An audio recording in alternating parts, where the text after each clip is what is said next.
My girlfriend left me during my cancer treatment to get back with her ex. But now she wants to come back because he cheated on her again. When I was diagnosed with cancer last year, I thought my life couldn't get worse. I was terrified, not knowing if I was going to survive or what my life would be like after this. But there was still one thing I thought would help me survive this diagnosis. Raquel. We had been together for 3 years, and I thought she would help me get through it and that we'd come out stronger than ever. At first, Raquel really tried. She came with me to the medical appointments, held my hand when I felt weak, and made me laugh when there was nothing to laugh about. There were nights when I felt so sick I couldn't get out of bed, and she made me soup or brought me water. I remember thinking that if I survived this, I would dedicate the rest of my life to making it up to her for being there by my side. But things changed faster than I expected. A few months after the treatment started, Raquel began distancing herself. At first, it wasn't obvious, because I thought she was just tired from all the effort. I thought it was hard for her too. I didn't want to be selfish, so I didn't say much when she started spending more time with friends or when our conversations became shorter. After praying, she canceled plans to accompany me to treatments, saying she needed a break or couldn't stand seeing me like that. I thought it was something temporary and that she just needed a few weeks to rest and recover, but I won't deny that deep down I was scared. When she stopped asking how I was feeling, I knew something had changed. The breaking point came after one of my toughest days. I had had a chemotherapy session that left me shattered, barely able to keep my eyes open. Raquel came that night. Instead of the comfort I expected, she told me she couldn't continue. "I assure you that this really opens your eyes wide," she said. "I'm not strong enough to watch you go through this."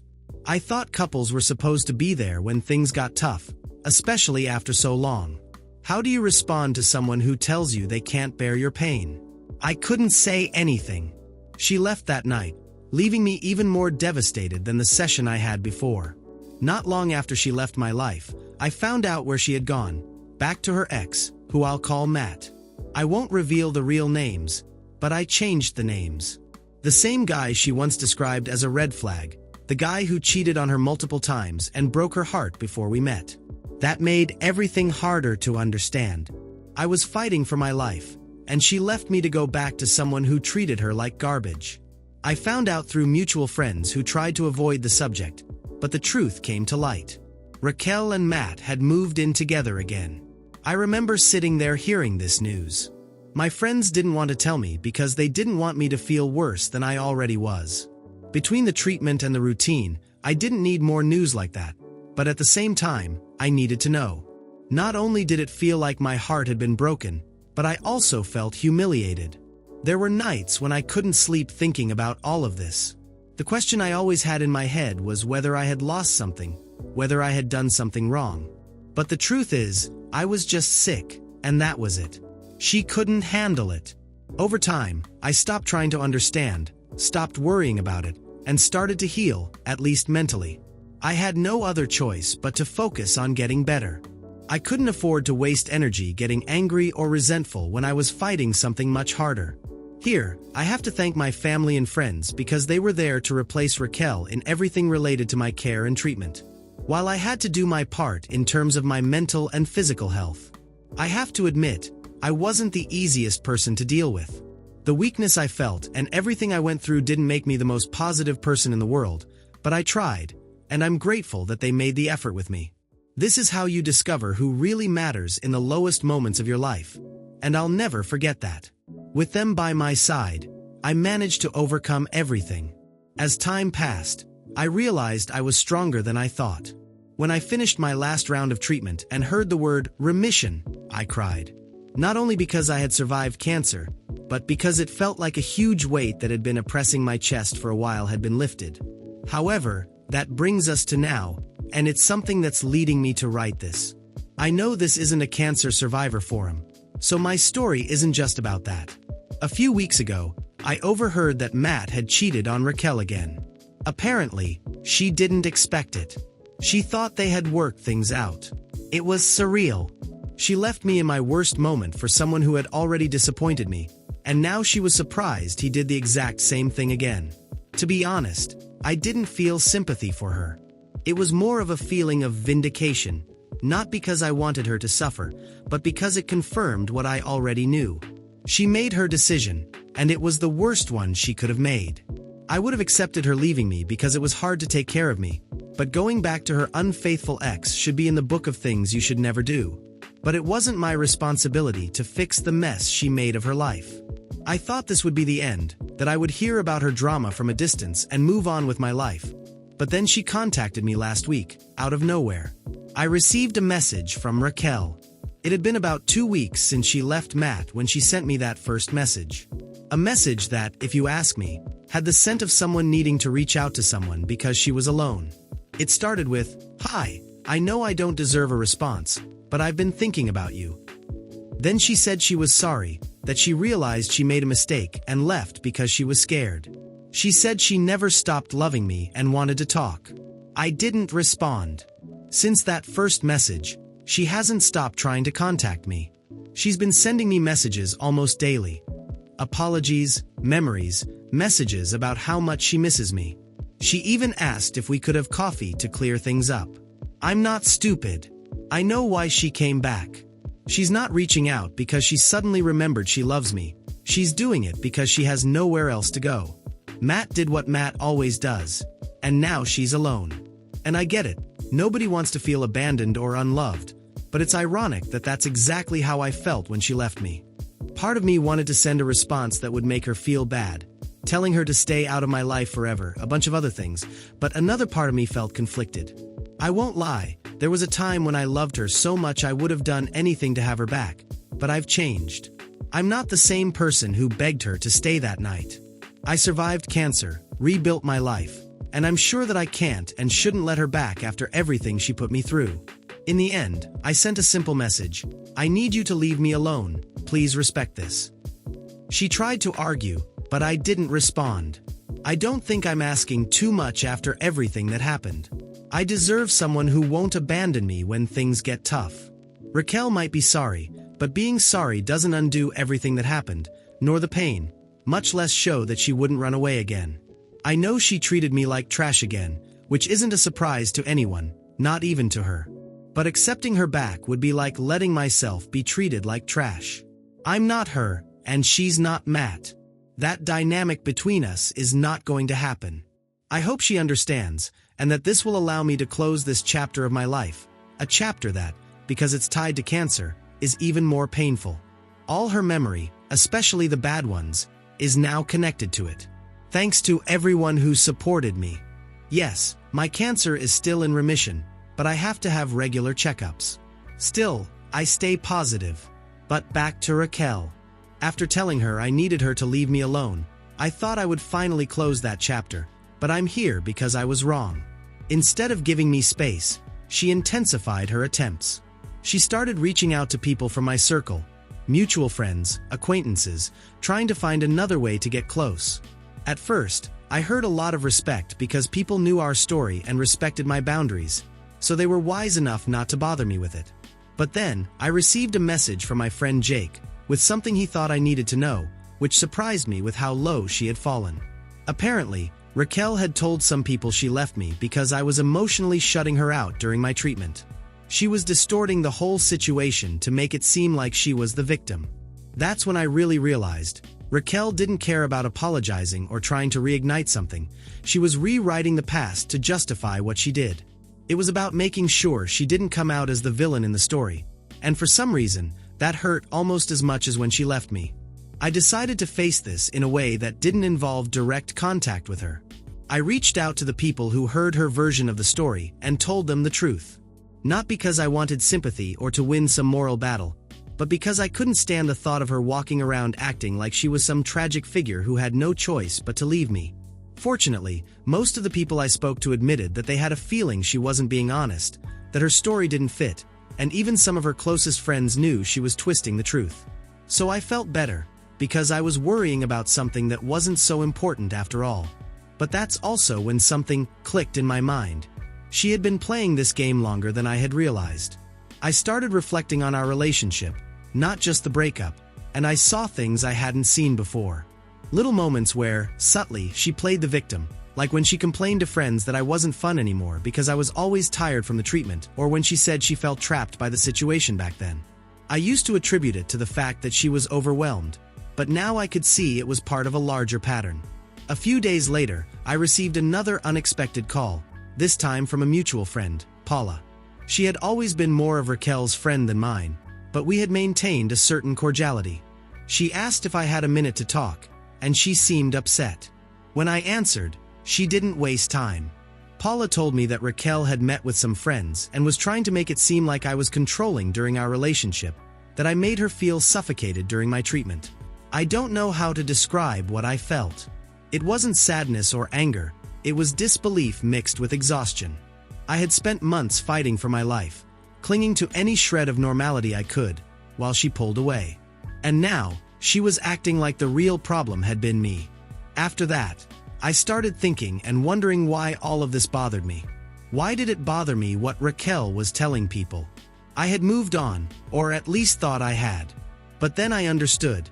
It wasn't about her anymore, it was about what her version of the story represented. Her version of the facts made me feel like I had to defend my character, as if I wasn't just surviving cancer, but also the narrative she had created around me. It wasn't fair, but life rarely is. I could keep playing defense or finally walk away completely. So, I made a decision. I reached out to my close friends, the ones who had been there for me all along, and told them I didn't want to talk about Raquel anymore. If she wanted to rewrite the past, she could do it without me. I wasn't going to spend another second trying to clean up the mess she had made. To my surprise, most of the people she had spoken to had already drawn their own conclusions about her. They knew who really walked away when things got tough. From my friends, I could expect that, but from the rest, honestly, no. I had my suspicions, because of her friend and other people I had spoken to who weren't as close to me, but I didn't expect more people to be on my side. So, I let it go and moved on with my life. I didn't hear from Raquel again, and everything seemed to go back to normal. But just when I thought the waters had calmed, I found out something else. A colleague at work sent me a message. "You won't believe who applied for a job here." I don't think I need to say who he was talking about. Raquel was trying to work at the same company I transferred to months ago. The timing couldn't be a coincidence. That's where I am now. I'm not sure if this is just another attempt to infiltrate my life again or if it's a coincidence, but it's messing with my head. Either way, I'm not going to let this ruin my life. I survived cancer. I survived her betrayal, and I'll survive this too. If this is really her way of trying to force her way back into my life, she'll learn that all she's doing is pushing me further away. Maybe she'll learn the hard way, or maybe the easy way. I don't need advice on what to do with her. I already know the answer. I didn't want to jump to conclusions about Raquel applying for a job at the same company. Maybe it was a coincidence. Maybe she really didn't know I worked there. I tried to ignore it and stay focused, but the thought kept eating away at me in the back of my mind. A few days later, I received a message from my HR colleague, someone I've known for years, very discreet and professional. But even she couldn't hide the discomfort of the situation. When she contacted me, she told me that Raquel had listed me as a reference on her job application. Of all the people she could have chosen, she chose me. It wasn't just strange, it felt like a deliberate move. I couldn't figure out if it was desperation, manipulation, or maybe both. Why would she assume I'd speak on her behalf after everything she did? Immediately, I sent an email to HR saying I wasn't comfortable being used as a reference and that I had no intention of speaking for her. I was brief and professional. My colleague assured me they would handle the situation, and I tried to let it go. But Raquel wasn't done. 2 days later, I walked into the break room during lunch, and guess who was there, talking to one of my supervisors? She smiled when she saw me, like we were old friends catching up after years. I felt like I was in a surreal nightmare. Maybe she thought showing up in person would work in her favor, that it would score some points with me in some way. But all it showed was that she was crazy and wasn't thinking clearly. I barely recognized her and turned to leave, but she shouted my name loud enough for everyone in the room to hear. She started asking me trivial questions, asking how I was, if I still lived in the same place, and what projects I was working on. Everyone was looking, trying to figure out why this stranger was acting so familiar with me. I answered briefly and neutrally, just trying to survive the encounter. When I finally left the room, I heard someone say, "We used to be very close." I was furious. She wasn't there for work, she was there to intrude on my life. Later that day, I spoke with my manager and explained the situation. I didn't go into every detail, just enough for him to understand why I needed boundaries for my peace of mind. He was understanding, said that Raquel's application wouldn't go forward, and that I wouldn't have to interact with her in any way. But Raquel didn't take rejection well. The next day, she showed up at the building again, not for an interview, but just there. I don't know how she got past security, but she was wandering the hallway near my office. I ran into her when I had to go to a meeting, and as soon as I saw her, she tried to stop me. This time, I didn't keep my calm. I told her directly that she had to stop. She wasn't trying to apologize. She was forcing her way back into my life and making things worse. I told her she needed to leave or we would call the police, and that I was going to inform security now. After that incident, I filed a formal report with HR and notified security about what happened. I'm thinking of taking it further, maybe requesting a restraining order, although the response from HR has already been enough for me. That same night, I received a long message from Raquel on social media. She said she didn't realize how much she was bothering me, that she was just trying to fix things. She kept saying she wanted to show that she was a better person now and that she would do whatever it took to fix what she broke. But the thing is, I didn't need her to prove anything anymore. What I needed was for her to leave my life. The damage was already done. I didn't respond. I didn't need to. I blocked her everywhere she contacted me. Instead, I did something I had been putting off for a while. I called my mom.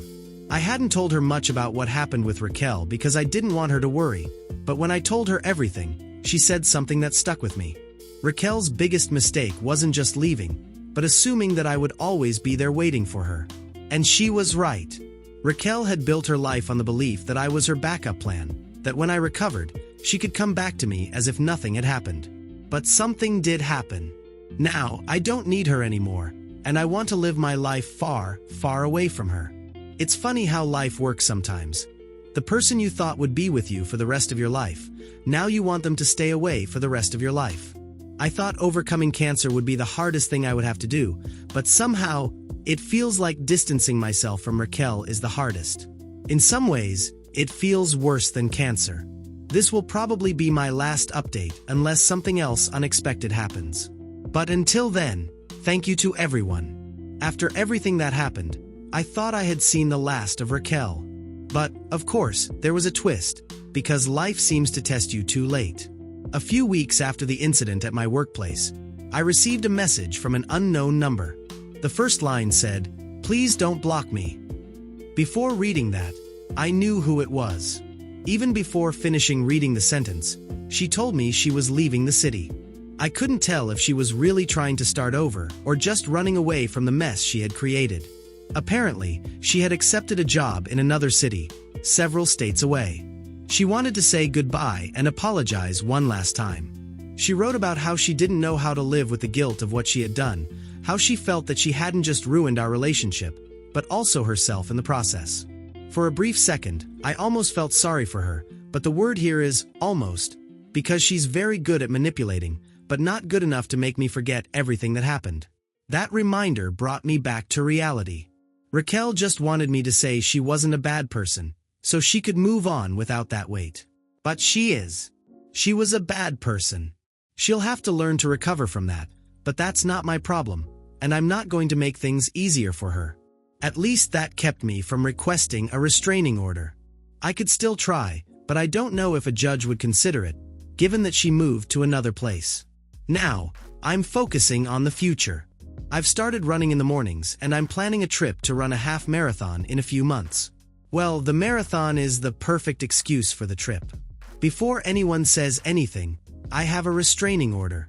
I clarify this because many of the comments mentioned that my situation was showing some concerning behaviors. So, I requested one. It wasn't a problem getting it, thanks to help from my work, where her harassment became most evident.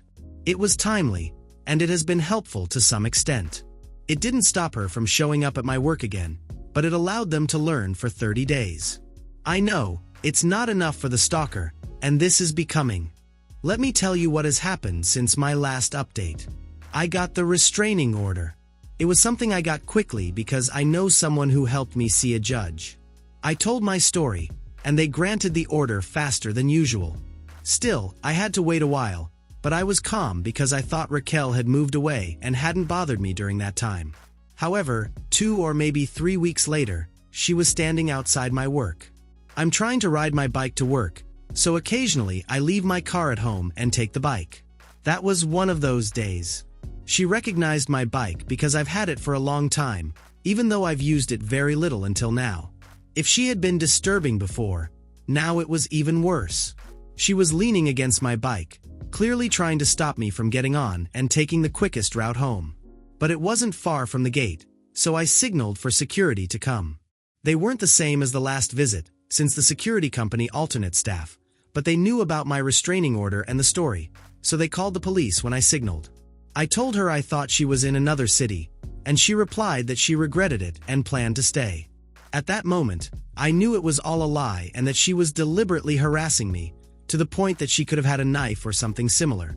So, I moved away. She kept leaning on the bike, probably to stop me from trying to escape, which gave us some distance. I slowly moved toward the company entrance, because at that moment, it didn't matter if my bike was at risk, but I was. I entered and waited for the police to arrive. She stayed there on the bike, staring at me, but it wasn't just a simple look, it was disturbing. Finally, the police arrived, and I went out to show them my restraining order and explain the situation. They were with her, asking questions. Finally, they took her away, and my lawyer informed me that they gave her 30 days. She wasn't carrying any weapons or anything similar, and that's standard for a first offense of a restraining order. See, it's not the same as not having the order, but at the same time, she could have hurt me, and the order wouldn't have been much use anyway. Now, my concern is in 20 days, when her 30-day sentence ends.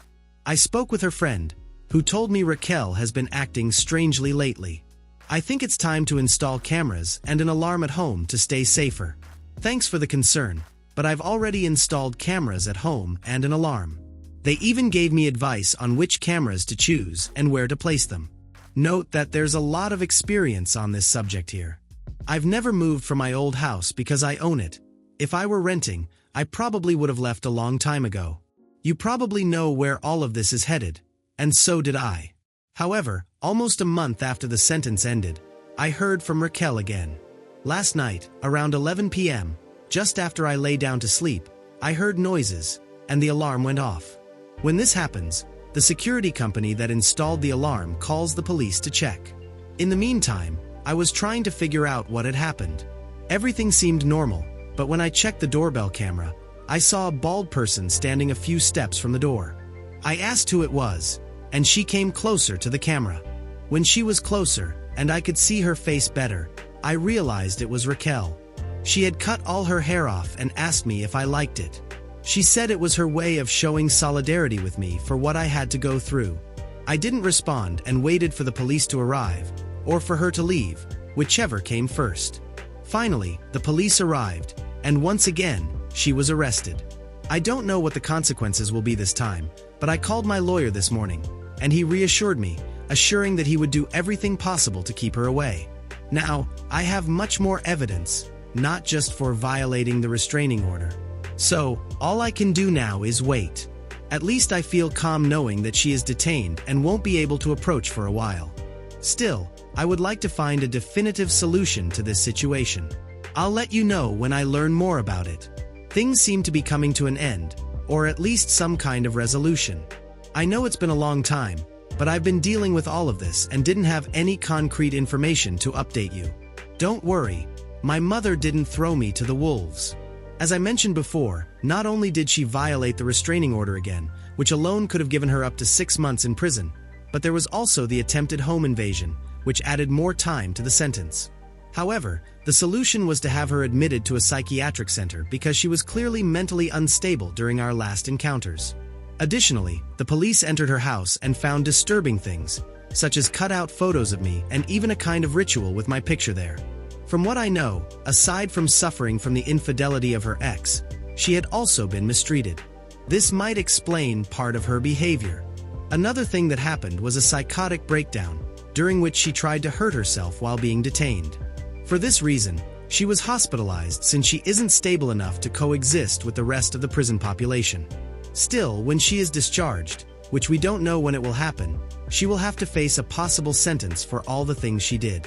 In total, the sentence is 5 years. She could serve part of that sentence in the mental institution and the rest in prison, or her entire sentence in the institution if she never gets discharged.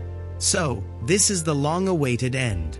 I know that in 5 years this could repeat, but 5 years is a long time, and I don't know if I'll still be living here or if I'll have become the greatest marathon runner of all time. I tend to think it won't be the latter. Either way, I have plenty of time to think about what I'll do with my life, especially when it comes to Raquel. Still, I can't help but thank you all for everything you did, especially in my first posts when you were of great help. The advice on cameras and alarms was also very useful. I've certainly added value to the house when I sell it, if the next owner faces as much harassment as I did.